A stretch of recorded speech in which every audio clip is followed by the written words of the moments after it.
Praise the Lord Jesus Christ. எனக்கு அன்பார்ந்த தேவ ஜனமே, தேவனின் சத்தங்கிற நிகழ்ச்சிக்கு நான் உங்களை வரவேற்கிறேன். ஆண்டவுக்கு நான் மிகவும் மனதார நன்றி சொல்றேன். இந்த வாரம் நம்ம பார்க்க போறது என்னன்னாக்க, desire for telling the gospel. நம்ம காஸ்பல்ல மற்றவங்க கிட்ட சொல்றது, ஷேர் பண்றதை பத்தி, ஹார்ட் ஃபார் அ காஸ்பல் கூட நீங்க வச்சுக்கலாம். உங்க இருதயம் காஸ்பலுக்காக, சுவிசேஷத்துக்காக ஏங்கணும். எப்படின்னாக்க, நாம் பெற்றுக்கொண்டதை மற்றவங்க பெற்றுக்கொள்ளணும்.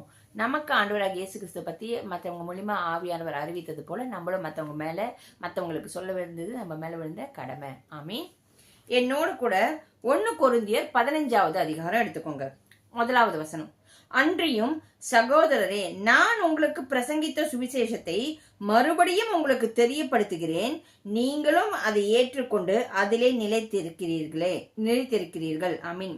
பவுல் சொல்றாரு, அன்பு சகோதரர்களே, கொரிந்து 18 பார்த்து சொல்றாரு, நான் உங்களுக்கு பிரசங்கித்த சுவிசேஷத்தை மறுபடியும் உங்களுக்கு தெரியப்படுத்துறேன். ஏன் மறுபடியும் சொல்லணும்? அப்ப அந்த இடத்துல கொஞ்சம் வித்தியாசம் வருதோ, இல்லை இன்னும் திருப்பி அதை நினைச்சு பாருங்க. அப்ப அந்த சுவிசேஷம் எப்படிப்பட்டதா இருக்கு, அதை உள் வாங்கிக்கோங்க, அதை நீங்களும் பெற்றுக்கொண்டு மற்றவங்களுக்கு கொண்டு போய் சொல்லணும் அப்படிங்கிற மாதிரி ஒரு அகெயின் நம்ம சொல்லுவோம் தெரியுமா, ஒரு ரிமைண்டர் மாதிரி. அந்த மாதிரி நீங்களும் அதை ஏற்றுக்கொண்டு அதிலே நிலைத்திருக்கிறீர்கள். நீங்க அதை ஏத்துக்கிட்டீங்க, நீங்களும் அதுல நிலைச்சிருக்கீங்க. அந்த சுவிசேஷம் எப்படிப்பட்டது அப்படிங்கறத நம்ம வரும் நாட்கள்ல பார்க்க போறோம். இந்த முதல் வசனத்துல என்னன்னாக்க, பவுல் அப்போஸ்தலர் சொல்றாரு, நான் உங்களுக்கு பிரசங்கிக்கிறதுனா என்ன? நான் என்னத்தை அனுபவிச்சனோ, நான் என்னத்தை பெற்றுக்கொண்டனோ, அதை நான் மற்றவங்க கிட்ட ஷேர் பண்ணி அதை பத்தி சொல்றது. எதை பத்தி? ஆண்டவராகி இயேசு கிறிஸ்துவ பத்தி. சுவிசேஷம்னா என்ன?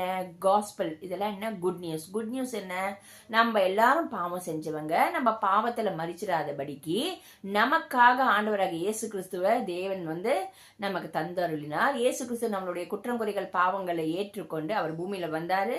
நம் பாவங்கள் அக்கிரமங்கள்லாம் ஏற்றுக்கொண்டாரு. தன்மேல் சுமந்து கொண்டு நமக்காக அவர் சிலுவையில் அறையப்பட்டார். நமக்காக ரத்தம் சிந்தினார். நமக்காக ஜீவனை கொடுத்தார். நமக்காக பலியாகினார். நமக்காக யாவையும் செய்து முடித்தார்.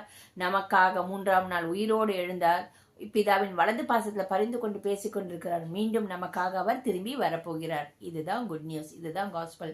ஸோ இதை நம்ம பெற்றுக்கொண்டோம், இந்த ரட்சிப்பை பெற்றுக்கொண்டோம், இந்த சுவிசேஷத்தை நம்ம பெற்றுக்கொண்டு மற்றவங்களுக்கு சொல்றச்சே, நம்ம பெற்றுக்கொண்டதை மற்றவங்களும் அடையும்படி, அவங்க மூலியமா மற்றவங்களும் அறியும்படி.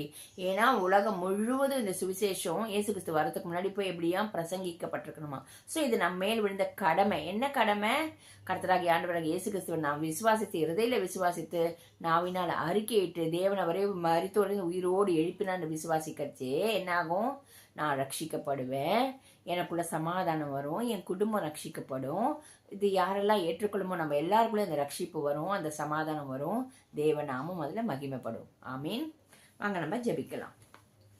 எங்கள் அன்பின் பரலோக தகப்பனே, உம்மை துதிக்கிறோம், ஸ்தோத்தரிக்கிறோம்ப்பா. ஆண்டவரே, நாங்கள் பெற்றுக்கொண்ட அந்த ரட்சிப்பை, ஆண்டவரே பெற்ற ரட்சிப்பை ஆண்டவரே நாங்கள் மற்றவர்களுக்கு பிரசங்கிக்கும் போது, அந்த சுவிசேஷத்தை பிரசங்கிக்கும் போது, ஜீவனுள்ள தேவனை, எங்களை ரட்சித்த மெய்யான தெய்வமே, மற்ற ஆத்மாக்களும் அந்த ரட்சிப்பை பெற்றுக்கொள்ளும்படியாக அந்த சுவிசேஷம் சொல்வது எங்கள் மேல் ஒவ்வொருத்தர் மேல் விழுந்த கடமை ராஜா.